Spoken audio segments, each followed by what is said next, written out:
Hi aspirants, ఈరోజు topic వచ్చేసి already మనము ప్రణాళికలు అనే టాపిక్ కంప్లీట్ చేసుకున్నాము. అందులో వచ్చేసి సంస్థాగత ప్రణాళిక మరియు విద్యా ప్రణాళిక అండ్ విషయ ప్రణాళిక అండ్ ఇయర్ ప్లాన్ అంటే ఏంటి అండ్ యూనిట్ ప్లాన్ అంటే ఏంటి అండ్ పీరియడ్ ప్లాన్ అంటే ఏంటి అనే టాపిక్స్ గురించి కంప్లీట్గా నేర్చుకున్నాము.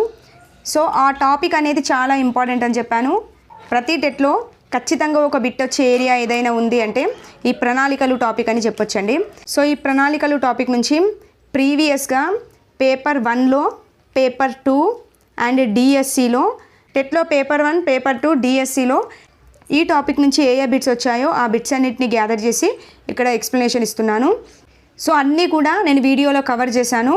మన వీడియోని దాటైతే బిట్ వెళ్ళడానికి ఛాయిస్ ఉండదు.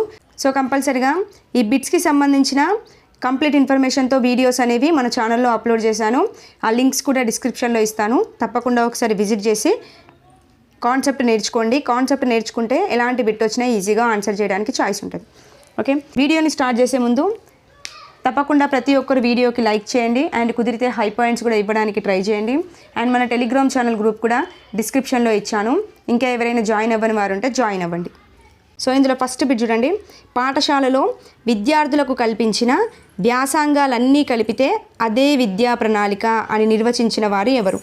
నేను క్లాస్ చెప్పినప్పుడు విద్యా ప్రణాళిక టాపిక్లో కొంతమంది వ్యక్తులు విద్యా ప్రణాళిక అంటే ఏంటని చెప్పేసి కొన్ని నిర్వచనాలు ఇచ్చారు. ఆ నిర్వచనాలు చెప్పినప్పుడు చెప్పాను. సో ఏమని చెప్పాను? పాఠశాలలో విద్యార్థులకు కల్పించిన వ్యాసంగాలన్నీ కలిపితే, వ్యాసంగాలు అంటే ఆటలు అని చెప్పానండి. గుర్తుందో లేదో మీకు ఒకసారి చెక్ చేసుకోండి. వ్యాసంగాలు అంటే ఆటలు. సో ఈ ఆటలన్నీ కలిపితే విద్యా ప్రణాళిక అని చెప్పింది ఎవరు అంటే ఆటలు. ఆల్బర్ట్ అనే అతను చెప్పాడు అని చెప్పేసి చెప్పాను. క్లారిటీగా చెప్పాను. ఒకసారి వీడియోలో కూడా చూసుకోండి. దెన్ ఇక్కడ ఫిలిప్ టేలర్ కూడా కాదు. సో ఈ ఫిలిప్స్ టేలర్ ఏం చెప్పాడు అంటే విద్యా ప్రణాళిక అనేది అంశం, బోధనా పద్ధతులు అండ్ ఉద్దేశాలండి. ఓకే, అంశము, బోధనా పద్ధతులు, ఉద్దేశాలు ఈ 3 రంగాలతో కూడినదై ఉండి ప్రభావవంతంగా ఉండాలి అని చెప్పింది ఎవరు అంటే ఫిలిప్స్ టేలర్ చెప్పడం జరిగింది. ఓకే, నెక్స్ట్ కన్నింగ్హామ్ కూడా కాదు. కన్నింగ్హామ్ అంటే నేను ఏం చెప్పానండి? కళాక్షేత్రం అని కల్పించింది అంటే కన్నింగ్హామ్ అని చెప్పాను. అంటే తన కళాకేంద్రంలో, కళాకేంద్రం అంటే ఏమని చెప్పాను? పాఠశాల అని చెప్పాను. ఓకే, తన కళాకేంద్రంలో తన లక్ష్యాలకు అనుగుణంగా తీర్చిదిద్దుకోవడానికి ఉపాధ్యాయుడు విద్యార్థిని ఒక సామాగ్రిగా వాడుకుంటాడండి. ఓకే, ఒక సామాగ్రిగా ఉపయోగించుకోవడానికి ఉపయోగపడేదే విద్యా ప్రణాళిక అని చెప్పింది కన్నింగ్హామ్ అని చెప్పాను. అంటే కన్నింగ్హామ్ అంటే కళా కేంద్రం అని చెప్పాను. కావాలంటే చెక్ చేసుకోండి. నెక్స్ట్ వించ్ కూడా కాదండి. వించ్ ఏమని చెప్పాను? విద్యా లక్ష్యాలు, వించ్ అని చెప్పాను. ఓకే, విద్యా లక్ష్యాలు అని కనబడితే వించ్ అని చెప్పాను. అంటే విద్యా లక్ష్యాలను సాధించడానికి తయారు చేసుకునే ప్రణాళికే విద్యా ప్రణాళిక అన్నది వించ్. ఓకే, విద్యా లక్ష్యాలు వించ్ అని చెప్పాను. ఓకే, ఇక్కడ వ్యాసంగాలు అంటే ఆటలు. సో ఆటలో వచ్చిందంటే ఆల్బర్ట్ అని మెన్షన్ చేశాను. సో ఇక్కడ ఆన్సర్ వచ్చేసి ఆల్బర్ట్ అనేది ఆన్సర్. ఓకే, ఇలా నిర్వచనాలు చెప్పిన వారి నేమ్స్ కూడా అడుగుతున్నారు, చూసుకోండి. నెక్స్ట్ బిట్, పాఠశాలలో విద్యార్థులకు అందించే అనుభవాల మొత్తం ఏమవుతుందండి? పీరియడ్ ప్రణాళికనా, విద్యా ప్రణాళిక, విషయ ప్రణాళిక, యూనిట్ ప్రణాళిక? చూడండి, నేను క్లారిటీగా చెప్పాను.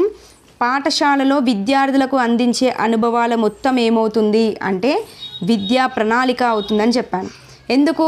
విద్యా ప్రణాళిక అంటేనే పాఠశాల లోపలి కార్యక్రమాలను మరియు పాఠశాల వెలుపల కార్యక్రమాలు అన్నింటినీ కలిపి, అంటే పాఠశాల లోపల, పాఠశాల వెలుపల విద్యార్థులు పొందే అనుభవాల మొత్తాన్ని గురించి తెలుపుతుంది. అంటే విద్యార్థి యొక్క సంపూర్ణ మూర్తిమత్వానికి సంబంధించిన ప్రణాళిక ఏది అంటే విద్యా ప్రణాళిక అని చెప్పాలి. నేను ఆల్రెడీ ఇది క్లాస్లో కూడా చెప్పాను. విద్యార్థుల అనుభవాల మొత్తం అన్నా, విద్యార్థి యొక్క సంపూర్ణ మూర్తిమత్వాన్ని అందించే ప్రణాళిక ఏది అన్నా, పాఠశాల లోపల, పాఠశాల వెలుపల కార్యక్రమాలు అన్నింటినీ అధ్యయనం చేసే ప్రణాళిక ఏది అన్నా విద్యా ప్రణాళిక అనేది ఆన్సర్ అవుతుంది. ఓకే, విద్యా ప్రణాళిక అంటే ఏంటి? కరికులం అనేది ఆన్సర్ అవుతుంది. ఓకే, పీరియడ్ ప్రణాళిక కాదు. ఇది విద్యార్థులకు అందించే అనుభవాలు మొత్తంగా చెప్పలేము. సిలబస్ కూడా కాదు, యూనిట్ ప్రణాళిక కూడా కాదండి. ఓకే, డైరెక్ట్ బిట్ ఇది. సో ఇక్కడ విద్యా ప్రణాళిక అనేది ఆన్సరు. నెక్స్ట్ వచ్చేసి ఒక విద్యా సంవత్సరంలో వచ్చే సెలవులు, పని దినాలు, పరీక్షలు, పాఠశాల ఉత్సవాలను దృష్టిలో ఉంచుకొని ఉపాధ్యాయుడు తరగతి గదిలో బోధించే విషయానికి తయారు చేసుకునే ప్రణాళిక ఏది? చెప్పండి. వార్షిక ప్రణాళిక, యూనిట్ ప్రణాళిక, పీరియడ్ ప్రణాళిక, సంస్థాగత ప్రణాళిక. చూడండి ఇక్కడ మనకు ఒక హింట్ ఇచ్చాడండి. ఒక విద్యా సంవత్సరంలో వచ్చే అంటే ఒక విద్యా సంవత్సరానికి తయారు చేసుకునే ప్రణాళిక ఏది అని అడుగుతున్నాడు షార్ట్కట్లో. ఓకే, ఇక్కడ మెన్షన్ చేశాడు ఒక విద్యా సంవత్సరంలో వచ్చే సెలవులు కావచ్చు, పని దినాలు, పరీక్షలు, పాఠశాల ఉత్సవాలు అన్నింటినీ దృష్టిలో ఉంచుకొని ఒక సంవత్సరానికి రాసుకునే ప్రణాళిక ఏది అని అడుగుతున్నాడు. ఏదండి? ఒక సంవత్సరానికి సంబంధించి రాసుకుంటే అది వార్షిక ప్రణాళిక అవుతుంది. ఆల్రెడీ చెప్పాను కదా. సో సంవత్సరం అన్నాడు కాబట్టి వార్షిక ప్రణాళిక. మరి యూనిట్ ప్రణాళిక కాదు కదండి. యూనిట్ ప్రణాళిక అంటే ఏంటి? ఒక పాఠ్యాంశానికి సంబంధించి లేదా ఒక యూనిట్కి సంబంధించి ప్రణాళిక రాసుకుంటే అది యూనిట్ ప్రణాళిక. పీరియడ్ ప్రణాళిక అంటే ఈ యూనిట్ ప్రణాళికలోని ఒక సబ్ టాపిక్ని తీసుకొని దానికి ప్రణాళిక రాస్తే అది పీరియడ్ ప్రణాళిక. సంస్థాగత ప్రణాళిక అవుతుందా? కాదు కదండి. దీన్నే పాఠశాల అభివృద్ధి ప్రణాళిక అంటారు. సో పాఠశాల అభివృద్ధికి సంబంధించి ఏమైనా రాసుకున్నాడా? లేదు. ఒక విద్యా సంవత్సరంలో వచ్చే సెలవులను, పని దినాలను అన్నింటినీ చూసుకొని రాసుకుంటున్నాడు కాబట్టి అది వార్షిక ప్రణాళిక అవుతుంది. ఓకే, డైరెక్ట్గా పెట్టచ్చు. ఇక్కడ కీ పాయింట్ అనేది చూస్తే ఏం లేదండి, ఇక్కడ కాన్సెప్ట్ పైన క్లారిటీ అనేది ఉంటే, అంటే ఏ ప్రణాళిక అంటే ఏంటి అనేది ఒక క్లారిటీ తెలిస్తే ఎలాంటి బిట్ వచ్చినా ఆన్సర్ చేయడానికి చాయిస్ ఉంటుంది. అందుకే చెప్తున్నాను, వీడియోస్ ఒకసారి చూడండి, మీకు క్లారిటీ వచ్చేస్తుంది. నెక్స్ట్ వచ్చేసి సంస్థాగత ప్రణాళిక ముఖ్య లక్షణాలలో సరైనవి గుర్తించాలి. ఓకే, చూడండి సంస్థాగత ప్రణాళిక అంటే ఏంటి అనేది నేను ఆల్రెడీ క్లారిటీగా చెప్పాను. సంస్థాగత ప్రణాళిక అంటే ఏంటండి? ఒక పాఠశాలను అభివృద్ధి చేసుకోవడానికి రాసుకునే ప్రణాళికే సంస్థాగత ప్రణాళిక అంటారని చెప్పాను. అంటే పాఠశాల కార్యక్రమాలను అభివృద్ధి చేయడానికి ఒక పాఠశాల తన అవసరాలను కావచ్చు, లేదంటే తన అందుబాటులో ఉన్న వనరులను కావచ్చు దృష్టిలో ఉంచుకొని ఒక ప్రణాళికను తయారు చేసుకుంటుంది. దాన్నే సంస్థాగత ప్రణాళిక అంటారని చెప్పాను. సో మనం సంస్థాగత ప్రణాళికలో ముఖ్యమైన లక్షణాలు ఏంటి అని చూసాము. అదేవిధంగా దృష్టిలో ఉంచుకోవాల్సిన అంశాలు ఏంటి అనేవి కూడా చూసాము. అదేవిధంగా తప్పనిసరిగా సంస్థాగత ప్రణాళిక రాసేటప్పుడు దృష్టిలో ఉంచుకోవాల్సిన అంశాలు ఏంటి అని కూడా చెప్పాను. ఇవన్నిటిపైన క్లారిటీ ఉంటేనే ఈ బిట్కి ఆన్సర్ చేయగలుగుతామండి. చూడండి, సంస్థాగత ప్రణాళిక అనేది పాఠశాలకు సమాజానికి మధ్య సన్నిహిత సంబంధం ఏర్పరుస్తుంది. ఎగ్జాక్ట్లీ కరెక్ట్ కదండి. సో పాఠశాల అభివృద్ధికి సంబంధించింది కాబట్టి పాఠశాలకు సమాజానికి మధ్య తప్పకుండా సన్నిహిత సంబంధాన్ని ఏర్పరుస్తుంది. అదేవిధంగా పాఠశాలకు అవసరమైన ఆర్థిక, మానవ శక్తి వనరులను సేకరించి సద్వినియోగం చేయడం. నేను ఆల్రెడీ చెప్పాను, వనరులు అని ఒక క్వశ్చన్లో కనిపించి అది ఏ ప్రణాళిక అవుతుంది అంటే సంస్థాగత ప్రణాళిక అవుతుందని పెట్టాలని చెప్పాను. సో ఇక్కడ వనరులను మెన్షన్ చేశాడు కాబట్టి ఇది సంస్థాగత ప్రణాళిక లక్షణమే అవుతుంది. నెక్స్ట్, పాఠశాల నిర్వహణలో ప్రజాస్వామ్య విలువలని ఖచ్చితంగా పాటించాలండి. అదేవిధంగా విద్యార్థుల యొక్క ప్రయోజనాలను కూడా పరిరక్షించడం కూడా సంస్థాగత ప్రణాళిక లక్షణమే. ఓకే, ప్రజాస్వామ్య విలువల్ని పాటించడం, విద్యార్థుల ప్రయోజనాలను పరిరక్షించడం కూడా సంస్థాగత ప్రణాళిక లక్షణమే అవుతుంది. నెక్స్ట్, గ్రామ ప్రజల, ఉపాధ్యాయుల, అధికారుల ప్రయోజనాలను పరిరక్షించడం. చూడండి, ఇక్కడ సంస్థాగత ప్రణాళిక అనేది కేవలం విద్యార్థుల ప్రయోజనాలను మాత్రమే పరిరక్షిస్తుంది.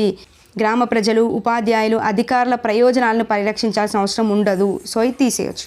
సో ఏబీసీ మాత్రమే కరెక్ట్. 4th ఆప్షన్ అనేది కరెక్ట్ అండి.